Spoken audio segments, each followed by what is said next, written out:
Banka KfW je zadužena za finansijsku saradnju.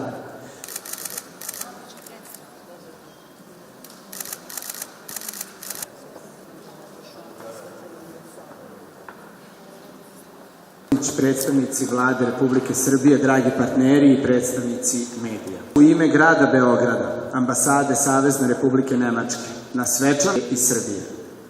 Cilj saradnje je približavanje Srbije Evropskoj uniji. Počnim nazivom punoletstva. Posebno kreirano kako bismo vam bolje Beograda, gospodin Zoran Radojičić, ambasador Nemačke, njegova ekscelencija, inspirativno i dobrodošlici.